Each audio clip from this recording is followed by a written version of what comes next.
ये मेरा निवेदन है माननीय मंत्री जी। अजय चंद्र गुरु जी, आदरणीय गुरुदेव, छोटे छोटे बड़े बड़े छोटे छोटे माननीय गुरुजी तैयार है, तैयारी से आए हैं। आप बड़े पूछो, छोटा पूछो, सबका जवाब देंगे। माननीय अध्यक्ष महोदय, ये प्रश्न जो है पूरे देश का आज सबसे महत्वपूर्ण विषय है आजकल। मैं माननीय प्रश्न पूछते हैं तो आपको कुछ बात ध्यान आकर्षित करवा देता हूं, आप देख लीजिए। सबसे पहले आप देखिए कि उत्तर में आपने बताया है 171 संस्थान है और आपने भुगतान किया है 184 को। ये एक देख लीजिए। दूसरा, आप बोल रहे हैं कोई सर्वे नहीं है। आपको मैं बता देता हूं कि जो आपने विजन डॉक्यूमेंट जारी किया है उसके पेज नंबर 27 को आप पढ़ लीजिएगा। उस सर्वे में है कि प्रदेश में सिर्फ 3% लोग स्किल्ड हैं, 97% लोग अनस्किल्ड हैं। आप कह रहे हैं कि स्किल के सर्वे करने का कोई नियम प्रक्रिया नहीं। आपने ही दस्तावेज इस सदन में पटल में रखा, उसके पेज नंबर 27 में है कि 3% लोग भर स्किल्ड हैं। अब आप ये बता दीजिए गुरुदेव, यदि नहीं है पूछ लेता हूं फिर, आप सिलेक्शन कैसे करते हैं कि साहब इसको स्किल करना है, और आपके जो स्किल के प्रोग्राम है वो आवासीय है गैर आवासीय?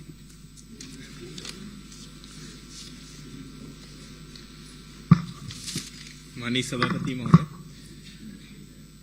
जो टारगेट हमें मिलते हैं भारत सरकार के द्वारा स्किल के लिए, तो उस हिसाब से हम लोग करते हैं। और इसमें क्षेत्र वाइज हम लोग स्किल गैपिंग एनालिसिस करते हैं। जो हमारे क्षेत्र वाइज में जिस प्रकार कार्य योजना हम तैयार करते हैं जिलों में, और जिलों में तैयार करने के बाद उद्योगों को हम आमंत्रित करते हैं, संस्थानों को आमंत्रित करते हैं, उनके साथ बैठक करते हैं, उनके डिमांड बेस्ड जो ट्रेनिंग की आवश्यकता होती है।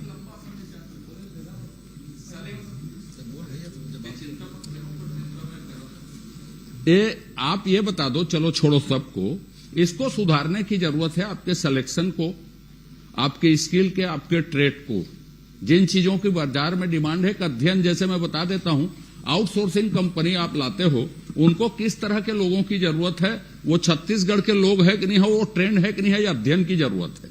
एक लाइन। दूसरी बात आपको बता देता हूं, जिसको करेंगे तो ठीक है, आखिरी विषय है मेरा। भारत सरकार ने कौशल उन्नयन की नीति माननीय सभापति महोदय जारी करके पब्लिक डोमेन में डाली हुई है। छत्तीसगढ़ सरकार, आपने जो उत्तर दिया है जितना, उसमें आपका कोई नीति कार्यक्रम नहीं है। छत्तीसगढ़ के नौजवानों के कौशल उन्नयन के लिए कोई नीति बनाएंगे क्या? यदि नीति नहीं बनाएंगे तो उसी नीति में से जो पब्लिक डोमेन में है उसको स्वीकार करके आप अपने अनुरूप ढालेंगे क्या, या इसके लिए कोई कदम उठाएंगे? किस तरह उठाएंगे, कब उठाएंगे, ये भर बता दीजिए मुझको। निश्चित ही माननीय वरिष्ठ सदस्य हैं, उत्कृष्ट विधायक हैं, उनका सुझाव हम सबको हमेशा मिलते रहता है, और जो सुझाव उनका मिला है उसमें आने वाले समय निश्चित ही विचार करने का हम सब प्रयास करेंगे, ताकि हमारे यहाँ युवाओं को ज्यादा से ज्यादा स्किल मिल सके। माननीय सभापति महोदय, जहां जहां पे छत्तीसगढ़ के लोग हैं, आपको बता दूं, चाहे वो गिग वर्कर्स हो, चाहे आउटसोर्सिंग के वर्कर्स हो, अब ये कौशल उन्नयन, पूरे देश में भी यदि बात करें तो 87% लोग अनस्किल्ड हैं। छत्तीसगढ़ में तो आप ही के दस्तावेज में 3% लोग अनस्किल्ड हैं। जो संस्थाएं हैं उसको पढ़ लीजिए, किसी के पास आवासीय व्यवस्था नहीं है। बस्तर को छोड़ के कहीं आवासीय स्किल्ड करते नहीं। भवन बना है यहीं के लाइवलीहुड कॉलेज में, उस भवन का कोई उपयोग नहीं। इसलिए यह बेतरतीब है, सिर्फ हम कागज में स्किल्ड कर रहे हैं। मेरा आपके ऊपर आरोप नहीं है बिल्कुल भी। मेरी आपसे अपेक्षा है कि इसको आप दुरुस्त कीजिए। स्किल्ड आवासीय हो, ट्रेड का सिलेक्शन नया हो, इसके लिए प्राधिकरण जो आपके हैं जिला स्तर में, स्टेट लेवल में, उसकी देखरेख की व्यवस्था। अब नियोजन कितने दिन का करते हैं? 90 दिन का नियोजन करते हैं, वो किए कि नहीं किए, इसको देखने की आपके पास व्यवस्था नहीं है।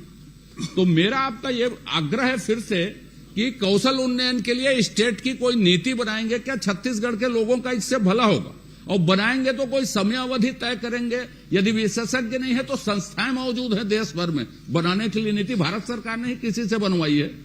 तो आप छत्तीसगढ़ इसमें पहल करेगा क्या? छत्तीसगढ़ की सबसे बड़ी जरूरत है ये कि आप नीति कौशल उन्नयन के लिए बनाएंगे, कोई समय सीमा निर्धारित करेंगे क्या? उसके लिए कोई भी, मैं धोखे से आरोप प्रत्यारोप प्रक्रिया में अब नहीं जाना चाहता।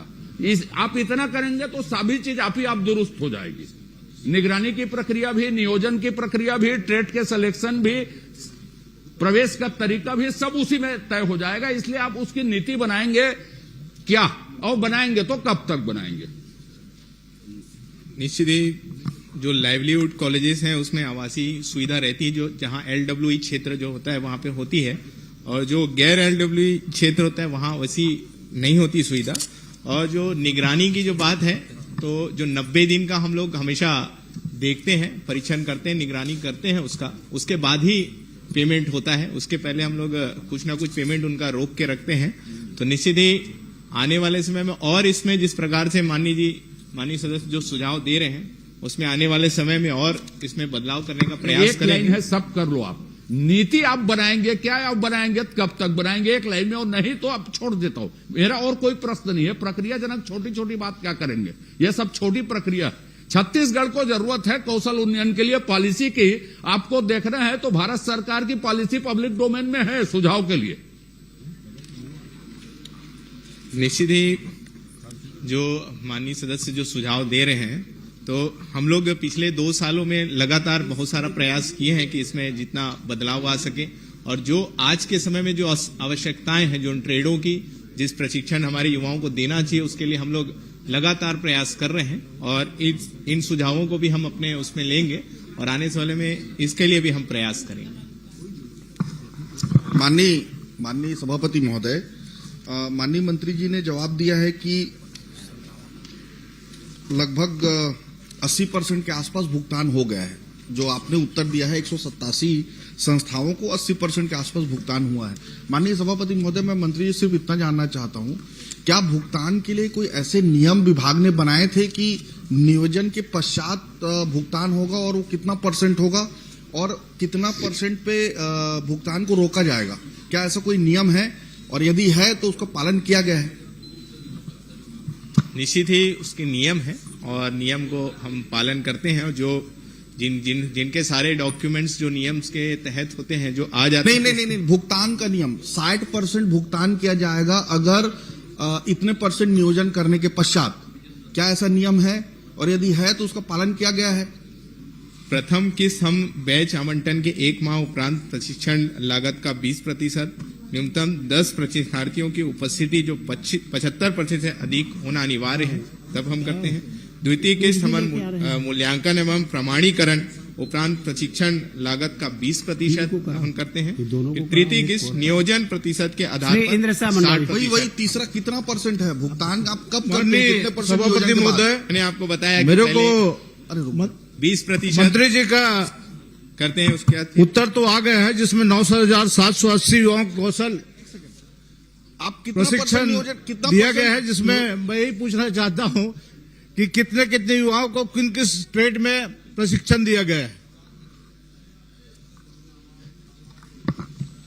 माननीय सदस्य ने जो चाहा है, हमने बताया कि उसमें 9,760 युवाओं को कौशल विकास प्रशिक्षण दिया गया। नहीं, कितने युवाओं को किस ट्रेड में दिया गया है, ये बता दीजिए। देखिए, वो